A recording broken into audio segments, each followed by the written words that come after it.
You're watching South Asia Newsline, and here are the top stories we are tracking for you on Monday, the 3rd of November. India's R&D push. PM Modi launches rupees 1 lakh crore fund to boost private investment. Trump reveals Pakistan testing nuclear weapons, justifies US move to resume trial. And dozens killed after 6.3 magnitude earthquake hits Afghanistan.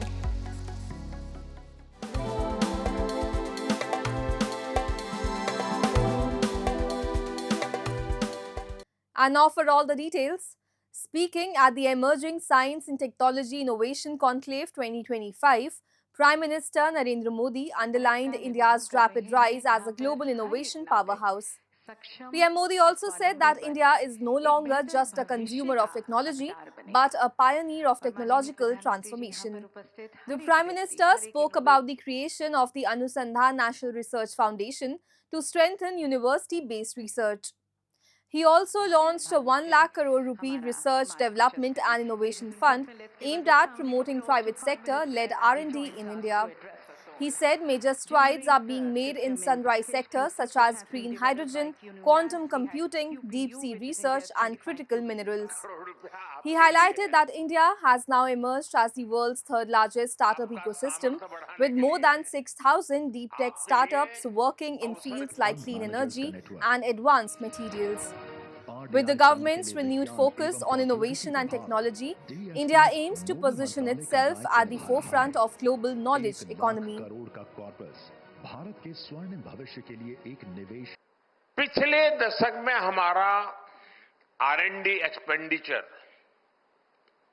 दोगुना हुआ है। भारत में register किए गए patents की संख्या 17 गुना बढ़ी है। 17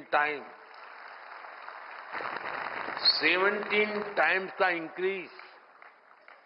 स्टार्टअप में भी भारत अब दुनिया का तीसरा सबसे बड़ा स्टार्टअप इकोसिस्टम बन गया है। हमारे 6,000 से अधिक डीप टेक स्टार्टअप्स आज क्लीन एनर्जी, एडवांस मटेरियल्स जैसे क्षेत्रों में काम कर रहे हैं। भारत का सेमीकंडक्टर सेक्टर भी अब उड़ान भर चुका है। Indians broke into celebrations as the national women's cricket team clinched their maiden ICC Women's World Cup title, defeating South Africa by 52 runs in a historic final at the D.Y. Patil Stadium in Navi Mumbai. With this win, India now joins Australia, England and New Zealand as the only countries to have won the showpiece tournament. Congratulating the team on Monday, Prime Minister Narendra Modi and President Draupadi Murmu also hailed the players for their grit and unity throughout the series, saying that the team's inspiring performance has set a new benchmark for Indian sport and will energize a new generation of young athletes.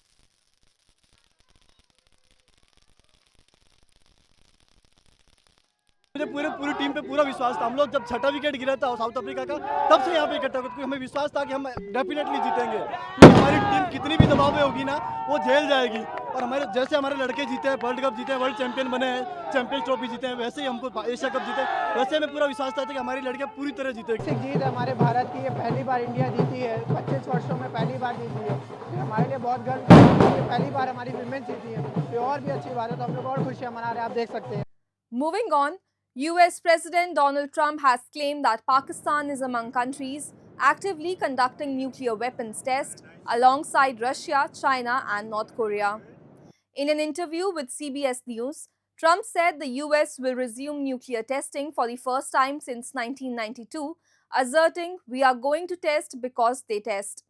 He said he has instructed the Department of War to restart tests to maintain America's nuclear edge, following Russia's recent missile and torpedo tests. Trump added that while the US has more nuclear weapons than any nation, Russia's stockpile remains slightly larger. In the same interview, Trump also reiterated his claim that he prevented a nuclear war between India and Pakistan in May, saying millions could have died if he had not intervened through trade and tariff pressure. India, however, has unequivocally denied Trump's claim, maintaining that the understanding of cessation of hostilities with Pakistan was reached following direct talks between the Director Generals of Military Operations of the two nations.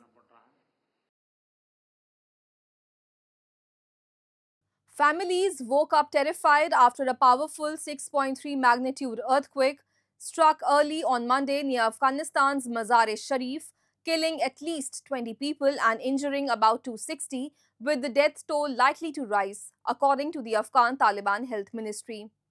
Mazar-e-Sharif is one of the country's largest cities with a population of about 5,23,000. The US Geological Survey said the quake hit at depth of 28 km near Mazar-e-Sharif. The Afghan Taliban Defense Ministry said parts of Balkh and Samangan provinces were the most affected, resulting in fatalities among a number of citizens. Military rescue and emergency assistance teams reached the area immediately and began operations to rescue people, transport the injured, and assist affected families, it said in a statement. Staff members of the Afghan Red Crescent conducted rescue and relief operations. Still images released by the agency on Monday showed. The United Nations confirmed it has teams on the ground to assess needs and deliver urgent aid.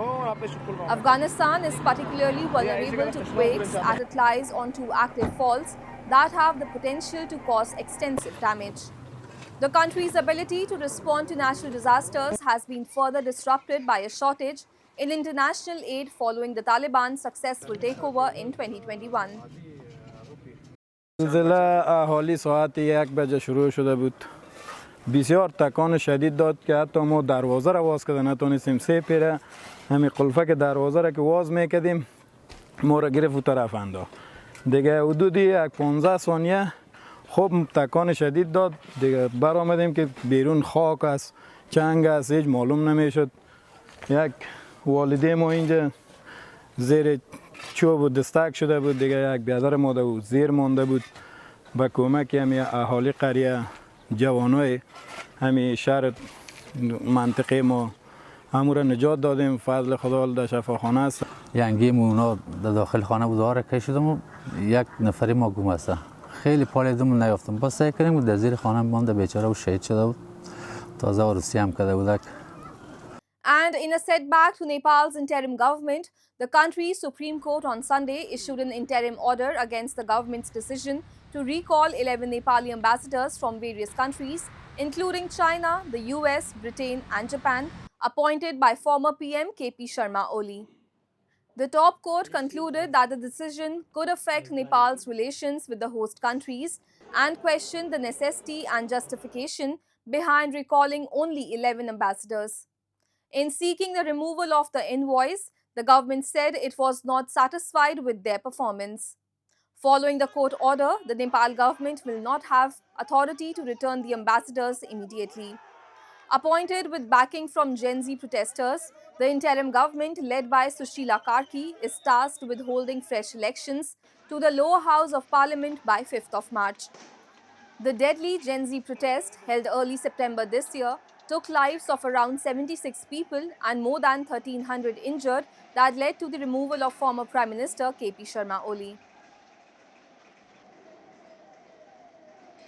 And at least 35 fishermen from India's Tamil Nadu and Puducherry have been arrested in a maritime enforcement operation by the Sri Lankan Navy for alleged crossing the international maritime boundary while fishing, multiple reports have suggested. The Navy intercepted the Indian boats and detained the fishermen. 3 mechanized boats and 1 country boat were also seized during the operation. According to officials, 4 fishermen were taken into custody from the country boat and 31 from the mechanized boats. All of them have been taken to the Kanke Santurai Naval Camp for further inquiry and will be produced in court. The arrest of Indian fishermen have long been a topic of tension between India and Sri Lanka, with local fishing communities urging stronger diplomatic efforts to secure their safety and livelihood. Fishermen from both sides frequently stray into each other's territory while netting their catch and end up spending years in jails. That's all in tonight's edition. We will see you same time tomorrow. Good night.